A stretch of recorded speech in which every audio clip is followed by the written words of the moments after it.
안녕하세요. 저는 올해 47살 여자이고 디자인 전공을 하고 현재 남편과 함께 작은 디자인 사무소를 운영하고 있습니다.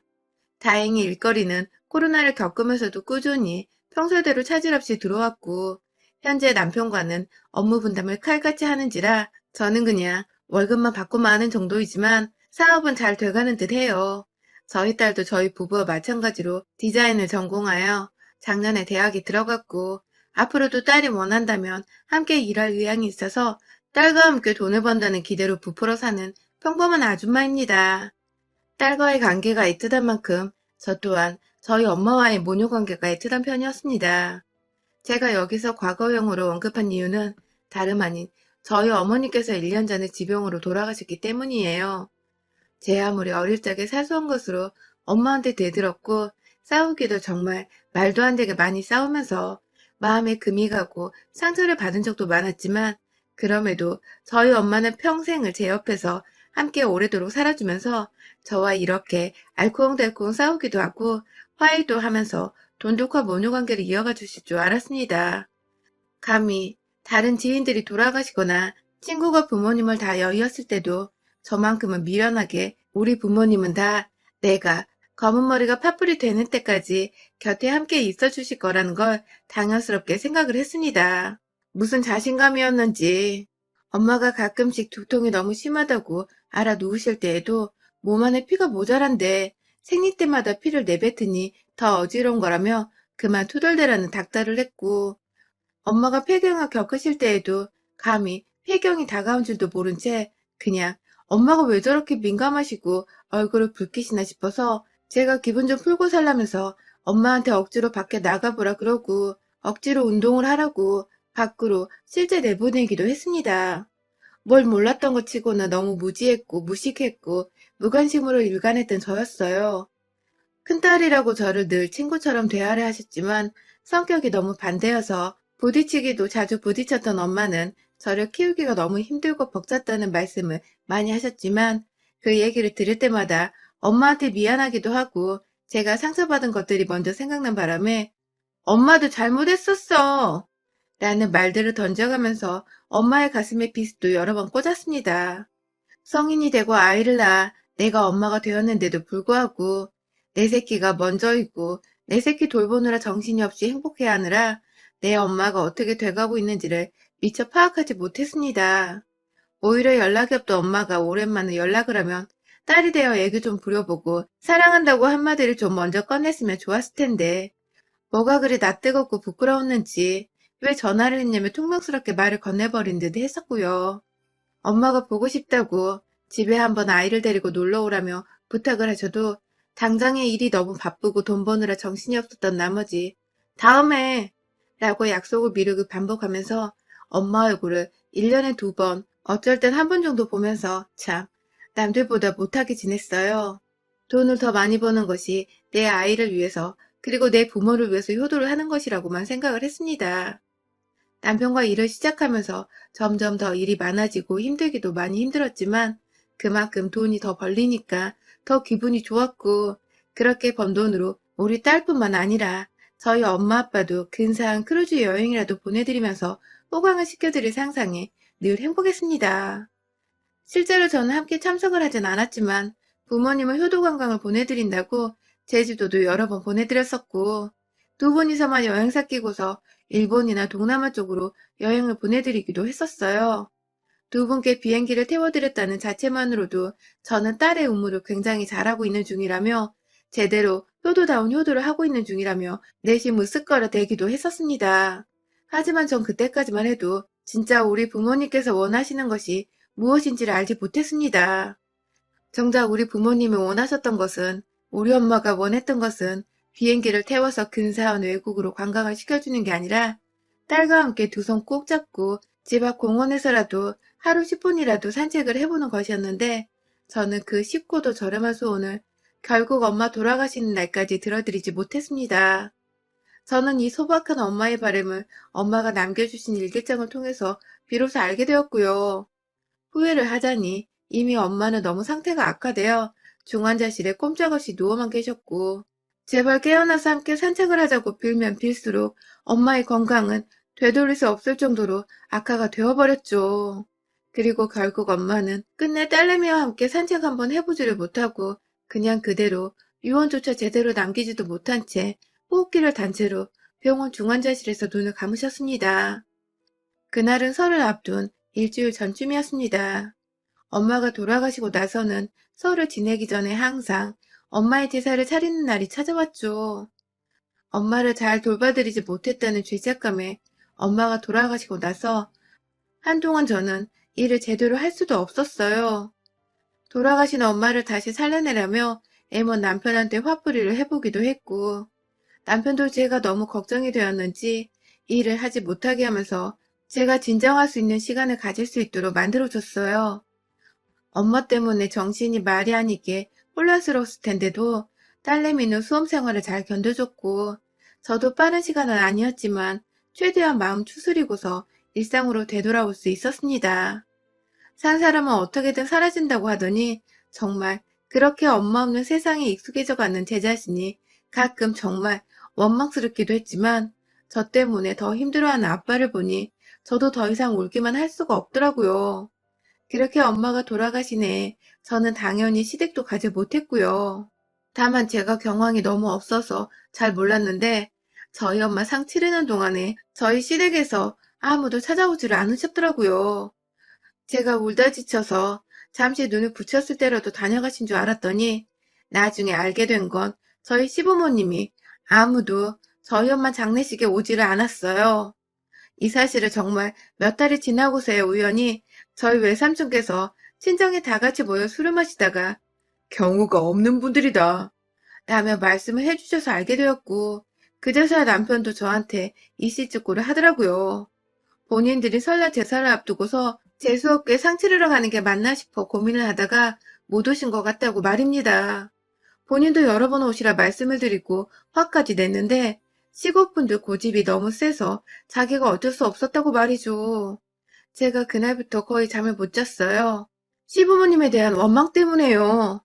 니들이 한 명씩 지금 당장 죽더라도 절대로 우리 아빠한테 장례식장에 찾아오란 말을 안 할 거라는 다짐까지 해가면서 너무 섭섭해서 추석이 다가올 때까지 두 분에 대한 원망이 거의 하늘을 찔렀습니다. 그리고 시댁이 찾아가게 된 그해 추석, 지금도 크게 달라진 건 없지만 그 당시는 코로나 때문에 정말 말이 아닌 시국이었잖아요. 안 그래도 가뜩이나 시댁에 열이 받아 있는 상태에서 코로나 시국에 굳이 나까지 위험하게 시댁에 가야 하나 싶어서 전화를 드려서 못 간다고 말씀을 드렸습니다. 그러자 시어머니는 노발대발하면서 네가 뭔데 시집에 못 온다는 말을 하냐면서 친정에서 그렇게 배웠냐고 하시더군요. 돌아가신 엄마를 욕보이는 것 같아 제 행실에 후회가 되면서도 그와 동시에 저희 엄마 돌아가신 줄 뻔히 아시면서 아무렇지 않게 친정에서 그리 배웠냐고 고인을 욕보이는 시어머니의 말씀도 제 상식선에서는 쉽사리 이해하고 곧이곧대로 받아들이기가 힘들었습니다. 어머님, 저희 엄마 돌아가셨는데 그런 식으로 언급하지 마세요. 다시는. 하면서 제가 목소리를 깔고 그딴 식으로 말을 왜 하냐는 말투로 쏘아대니 어머님은 그제서야 아, 너희 엄마 돌아가셨지? 하면서 몰랐다고 하시더군요. 순간 이 할망구가 노망이라도 든 줄 알았습니다. 뭐 이런 식으로 말을 하는지 싶어 생각을 해보니 그냥 사람 자체가 상식을 넘어서 아주 무식이 줄줄 흐르더군요. 기분이 더 나빠져서는 그제서야 어머님, 저희 엄마 장례식 때 두 분 다 오지도 않으셨다면서요? 라고 뒤늦게 화를 내봤습니다. 그러자 시어머니는 아주 뻔뻔히 생각할 시간도 가지지 않은 채 그냥 툭 하고 뱉어내시더라고요. 우리가 장례식에 갔다가 우리 조상 제사를 지낼 수도 없는데 거길 뭐 좋다고 가니? 하고 말입니다. 사돈이 돌아가셨다는데 장례식에 간다는 기본적인 상식조차 제사를 핑계로 대며 무시를 하는 시어머니의 태도가 절대로 정상적이게 보이지 않았습니다. 그 와중에 지 조상도 아닌 지 남편의 제사진에 걱정을 하면서 우리 엄마 장례식에 왜 가냐고 뻔뻔하게 대답하는 시어머니와 더 이상 얘기를 하기 싫더라고요. 그래서 그냥 저도 이 시국에 위험하게 시댁에 가서 제사를 왜 지내냐면서 추석엔 시댁에 안 간다는 말을 한 채 전화를 끊어버렸습니다. 그날부터 추석까지 시부모님은 번갈아 가면서 저희 남편한테 전화를 해댔어요. 이번 추석에 정말 안 오면 자식이고 뭐고 인연을 다 끊어버리겠다는 소리를 해대면서 반드시 추석에 집에 오라고 하셨으나 제가 끝까지 안 간다고 남편한테 확실하게 경고의 목소리로 날렸고 정 난감하면 너 혼자 다녀오라고 해서 남편이 결국은 혼자 시댁에 가긴 했습니다. 집에서 부모님이 번갈아 가며 오라고 닥달을 하는 걸 남편은 차마 무시할 수 없었나 보더라고요. 뭐 저도 억지로 천류는 맞고 싶지 않았기 때문에 시댁에 간다는 남편을 굳이 가지 말라고 말리지는 않았습니다. 그리고 그날 시어머니는 저한테 친히 문자를 보내셔서는 네가 조상 모시는 걸 거부하면 네 자식 앞날 깜깜할 거다 라는 식으로 경고의 말을 하셨는데요. 뭐 우리 엄마 제사도 안 온 인간의 악담을 귀담아 들을 필요는 없다고 생각을 했던지라 아주 간단하게 황당하다며 웃어넘길 수 있었습니다. 제가 이래봬도 그 정도의 짬밥은 되는 며느리였어요. 그러다 올 설이 또 다가왔습니다. 제게는 시댁을 가야 하는지, 그래서 시댁의 조상을 모셔야 하는지의 문제보다도 우리 엄마가 돌아가신 지 벌써 한 해가 지나버렸구나 하는 생각 때문에 더 생각이 많은 시기였습니다. 2021년이 되자마자 남들은 새해가 찾아왔다고 설레고 기쁘다는 소리를 해대는데, 그래서 새해를 맞아 폭죽도 터뜨리고 TV에서도 축하한다는 소리가 막 여기저기 들려오는데 저는 도저히 기뻐할 수가 없었습니다. 엄마가 세상에 없는 사람이 된 지 1년이 되어가는 중이라는 사실이 목구멍을 턱 막히게 해버리면서 갑자기 숨 쉬는 게 힘겨워지기도 했고, 실제로 호흡곤란에 스트레스가 겹쳐서 제가 응급실에 실려간 적도 있었습니다. 그날 저는 코로나 중증 환자가 아니면서 환자 취급을 받고 코로나 검사도 받았었답니다. 아무튼 얼마 전 저희 엄마의 기일이었고요. 아빠와 저, 그리고 엄마 형제들과 친척분들이 다 같이 모이셨고, 저희 남편도 저 따라 참석을 해서는 기일을 잘 치러드렸습니다. 제사상에 올리는 게 맞는지 잘 모르겠지만, 엄마가 좋아하시는 미역국도 끓였고, 엄마가 좋아하시는 수정과도 집에서 전날 정성스럽게 만들어서는 상에다 올려드렸어요. 그냥 모두가 다 아직 믿기지 않는다는 식으로 엄마의 제사상 앞에서 하염없이 울고 보고 싶다고 애달픈 고백을 하면서 기일을 보냈던 것 같습니다.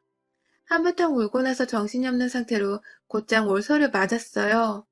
남편이 작년에 안 갔으니 올해는 그래도 얼굴이라도 비추며 인사는 드려야 하지 않겠냐고. 자기도 자기 부모님이 그렇게 인사도 제대로 못 받으신 채 한순간에 떠나버리시면 너무 슬플 것 같다면서 저한테 애원을 하는데 제 감정이 입이 되어 남편을 너무나도 잘 이해하겠더라고요. 그래서 저한테 막말을 했던 시어머니의 진상 떨던 모습을 까마득히 잊은 채 시댁에 가고자 나름의 준비를 했습니다.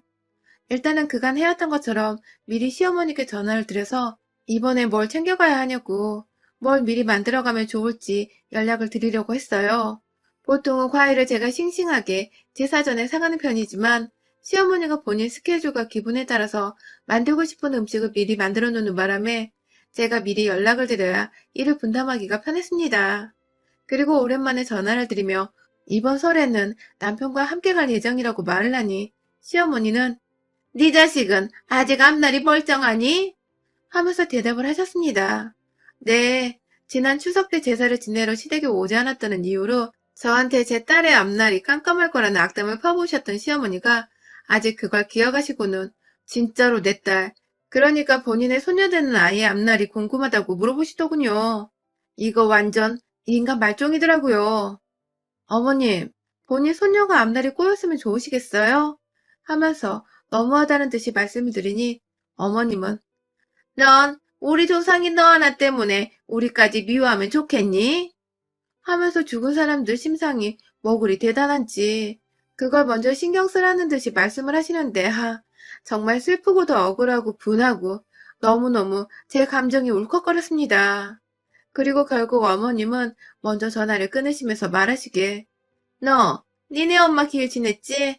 에휴 남의 제사를 먼저 지내면 어떡하니 재수없게. 이번 설에 집에 오지 마라. 재수없으니까. 라고 말입니다. 그때 저희 딸내미가 옆에서 제가 할머니와 통화하는 거 다 듣고 있었는데요. 제가 전화를 끊으며 울먹거리니 애가 저한테 그러더라고요. 엄마, 왜 엄마의 엄마가 재수없는 취급을 당하고 있는데 가만히 듣고만 있어? 라고 말입니다.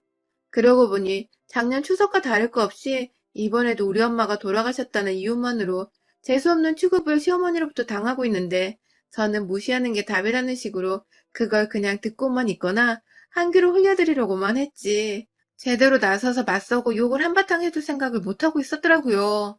하늘에서 우리 엄마가 이 꼴을 보면 얼마나 속이 뒤집히시고 억울해서 천불이 나실지. 그래서 그냥 설날에 시댁에 가고자 결심을 했습니다. 가서 죽이 되든 밥이 되든 할 말을 하고 다시는 우리 엄마 제사를 가지고 재수가 없다느니 그래서 시댁에 오지도 말라는 취급을 당하지 않게 하고자 생각을 고쳐먹었어요. 그리고 설이 되어 아무것도 상황을 모르던 남편과 함께 시댁으로 갔습니다. 남편한테 저도 꼭 참석을 해서 마음을 추스리고 싶다면서 예상보다 하루 늦게 제사를 지내는 당일에 시댁에 도착하도록 했어요. 시댁에 도착을 하자마자 시어머니랑 남편 혼자 저번 추석 때처럼 찾아온 줄 알고 아들 하면서 나오다가 차 안에서 함께 나오는 저와 손녀의 얼굴을 보더니 뭘 못 볼 거 본 사람 마냥 인상을 확 찡그리더라고요. 그러더니 아 재수없게 왜 왔냐고 하면서 짜증나 죽겠다는 듯이 두 손을 막 허벅지에 갖다 때리면서 화를 내는데 그 바람에 저희 딸이 나서서 할머니 정말 너무하신 거 아니에요? 하면서 억한 마음에 화를 내버리고야 말았습니다. 자기 딴에는 엄마를 보호하고자 저 대신에 할머니한테 화를 내버린 것 같은데 제가 고마워하려는 와중에 남편이 할머니가 아무리 막 하셔도 예의를 갖추라면서 저희 딸을 막 나무라더라고요. 그 바람에 딸도 아빠한테 혼이 나니 기분 나쁘고 기는 죽고 화는 계속 나서 저를 보며 한없이 씩씩거리고 있었고요. 딸내미 마음이 어떨지 너무나도 잘 알겠는 이 상황. 제가 엄마가 돼서 우리 엄마 욕까지 보이게 하더니 급기야 내 딸내미 속까지 긁어버리고 있구나 싶어서 순간적으로 어찌나 열불이 터지던지요. 남편을 향해 바라보면서 이 새끼야 내 딸한테 말 함부로 하지 마. 확 진짜?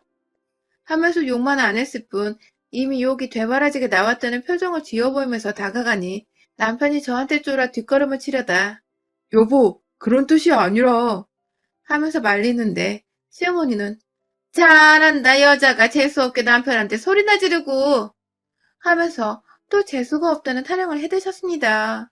남편이 자기 엄마 입에서 튀어나오는 소리를 어떻게든 막겠다고 막 엄마 좀 하면서 소리를 질렀고 정신이 하나도 없는 와중에 밖에서 여기저기 소란이 나자 시댁 안에 있던 친척분들이 하나둘 나오기 시작하셨어요. 무슨 일이냐고 밖에 나왔다가 저랑 손녀까지 있는 걸 보고는 왔냐? 하면서 손을 흔드는 시아버지는 뭔가 상황이 되게 어색하고 의아하고 굳이 안 와도 되는데 왔다는 듯이 저를 무의미한 표정으로 쳐다보셨습니다. 친척분들한테도 저희 엄마가 돌아가셨기 때문에 며칠 전에 제사를 지내 재수가 없다는 걸 이미 다 말했는지 친척분들 또한 쟤네 엄마 돌아가셨다고 하지 않았어? 하면서 남의 집 제사 먼저 지내고 온 애가 왜 우리 집에 와 있는 거냐면서 제사 안 지내도 되니 돌아가란 말을 궁시렁거리면서 제 귀로 다 들리도록 말을 하시더라고요. 이야, 이제 하다하다 시어머니, 시아버지를 넘어서 일가 친척들이 아주 작당을 해서는 제가 재수 옴붙은 며느리 마냥 가라는 식으로 말을 하는데 저는 이미 청개구리 심보이고 어떻게든 시어머니여서 먹여주고자 반대로 행동을 하기로 마음을 먹은 상태였습니다.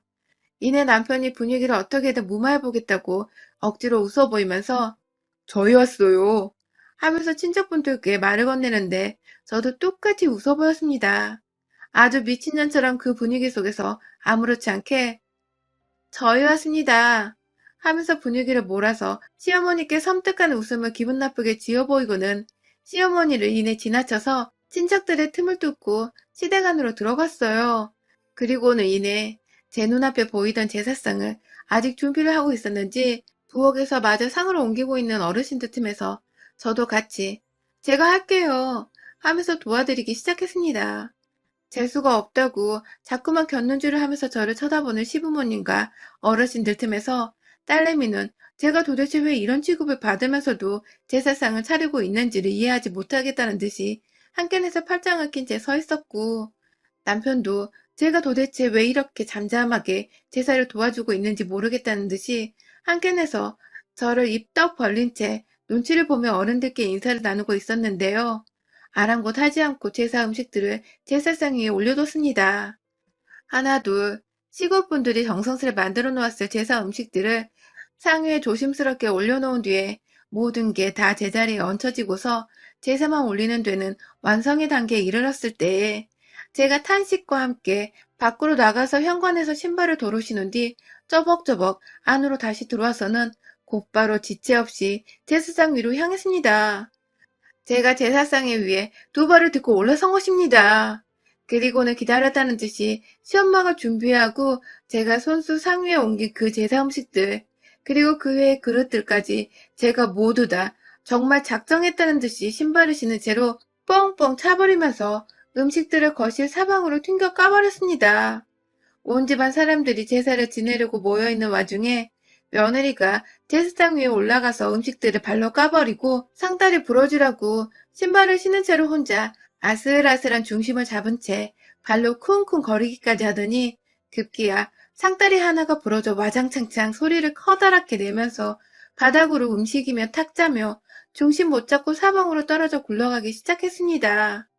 시아버지는 뒷목 잡고 쓰러지를 하시더라고요. 시어머니는 재수가 없다니까!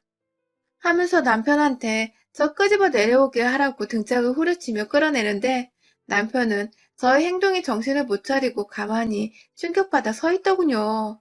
그 뒤에서 저희 딸은 엄마 잘한다는 중이라며 같이 제 리듬에 맞춰 웃기다고 구경하다 급기야 핸드폰으로 사진까지 찍었고 저는 제 발로 시댁을 걸어 나왔고요. 시어머니한테는 재수없는 며느리는 이만 퇴장합니다. 앞으로 다시는 당신네 조상 제사는 안 지낼 테니 추석에도 며느리 없이 제사 지내세요. 라는 말씀을 건네드렸고요. 이내 저희 친정엄마를 이 상황에서 제대로 기려보고자 이제야 저희 엄마가 하늘에서 마음 편히 저 잘했다고 칭찬해 주실 것 같네요. 라는 말을 시댁 식구들에게 큰 소리로 말하고는 딸내미 손 잡고 나왔습니다. 죄송하다고 연신 인사를 드리던 남편은 저한테 차키를 뺏긴 채 이대로 정말 떠날 거냐고 하소연을 하듯 매달렸지만 너도 그런 식으로 마누라 챙길 거라면 나랑 차라리 이혼하고 너 혼자 네 조상 깔끔하게 모시라며 욕을 한 바가지 해버리니 그럴 일은 없다면서 자기가 운전석으로 가서 차를 몰겠다고 하더군요. 저는 딸이랑 뒤에서 마음 추스리며 진정하라고 했고요. 그렇게 저는 엄마의 기일도 완벽하게 챙겨드렸고 엄마를 모욕한 시부모와 그들의 조상들 엿도 먹인 뒤에 유유히 집으로 돌아왔습니다. 시댁은 난리가 났고 남편이 이혼당할 것 같다고 구라를 치면서 제발 지금은 조용히 입 다물고 있으라 하니 시부모는 미친년처럼 난리친 며느리가 이젠 아들을 이혼남까지 만들어버리려 한다면서 입을 진짜로 꾹 다물어 버렸어요. 그 바람에 조금 더 일찍 명절을 끝내버린 저희 집은 집에서 주말 내내 휴식을 취하면서 힐링을 하고 있답니다. 여러분들의 설은 어떠셨나요? 저는 사연 쓴 김에 자랑 좀 할게요. 저희 설은 이번에도 그렇고 앞으로도 그렇고 쭉 이렇게 힐링한 채 집에서 가만히 지내면 쉴 것 같아요. 여러분의 생각은 댓글로 남겨주세요. 오늘도 시청해주셔서 정말 감사합니다.